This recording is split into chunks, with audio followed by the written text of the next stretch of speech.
نحمدہ و نصلی علی رسولہ الکریم۔ ایک سوال ہمارے پاس ہے قرآن مجید کی یہ جو آیت مبارکہ ہے، انما یرید اللہ لیذھب عنکم الرجس اہل البیت ویطہرکم تطہیرا،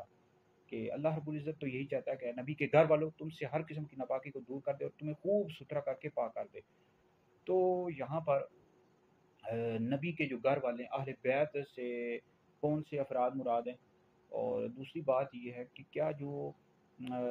باغ فدق کے حوالے سے ڈاکٹر اشرف آصف جلالی صاحب نے کہا کہ حضرت سیدہ فاطمہ رضی اللہ تعالیٰ عنہا سے خطا اجتہادی واقع ہوئی، تو کیا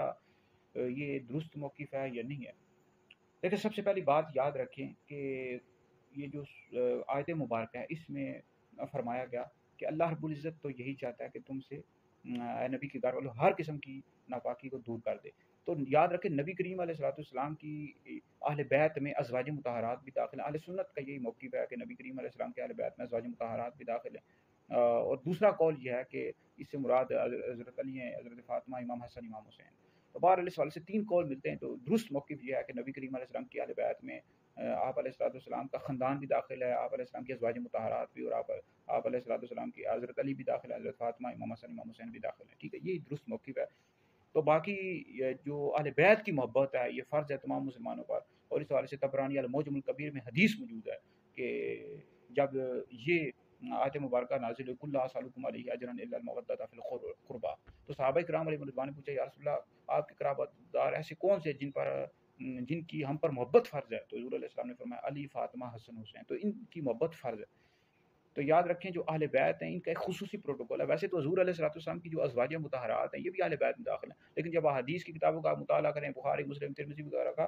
تو اس میں اہل بیت کے خصوصی طور پر فضائل ہیں، جیسے حضرت علی کے، حضرت فاطمہ کے، امام حسن کے، امام حسین کے، کیونکہ نبی کریم علیہ السلام نے ان پر چادر پہ ڈالی، حضور علیہ السلام نے فرمایا یہ میرے اہل بیت ہیں۔ تو ازواج مطہرات بھی داخل ہیں، اہل سنت کا یہ نظریہ ہے، لیکن ان کا خصوصی پروٹوکول ہے جن کی محبت نبی کریم علیہ السلام کی تمام امت پر فرض ہے۔ اچھا، دوسری بات یہ ہے کہ ڈاکٹر اشرف آصف جلالی صاحب نے کہا کہ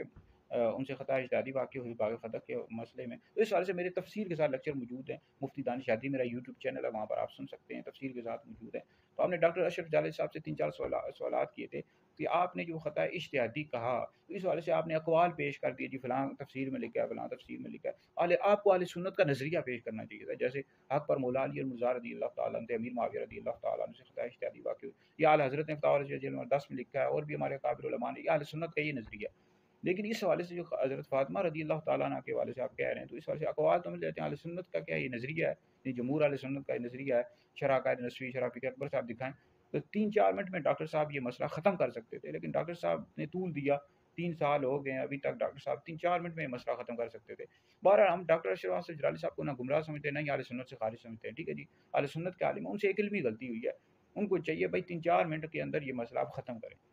اس طرح کے اہل سنت کی جو بڑی عقائد کی اصول کی کتب ان سے دکھا دیں کہ حضرت فاطمہ رضی اللہ تعالیٰ عنہ سے خطا اجتہادی واقعی مسئلہ ختم ہو جائے گا، لیکن آپ دکھا نہیں رہے، آپ اقوال پیش کر رہے ہیں۔ فتاوی نعیمیہ کی آپ نے ایک عبارت پیش کر دی، اس میں بھی مفتی احمد یار خان نعیمی رحمۃ اللہ علیہ نے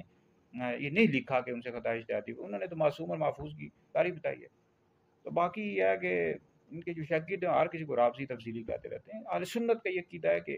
انبیاء علیہ السلام معصوم ہیں اور فرشتے معصوم ہیں، باقی آبا ہوں والے بیت ہیں یہ محفوظ ہیں، معصوم نہیں ہیں۔ تو اہل سنت کا یہ عقیدہ ہے کہ انبیاء علیہ السلام کے بعد سب سے افضل ابو بکر ہیں، پھر عمر ہیں، پھر عثمان، پھر علی ہیں۔ جو شخص مولا علی کو ابو بکر عمر سے افضل بتائے ایسا شخص گمراہ بدین اور اہل سنت سے خارج ہے۔ تو جو خلفائے راشدین اہل بیت سے بھی افضل ہیں۔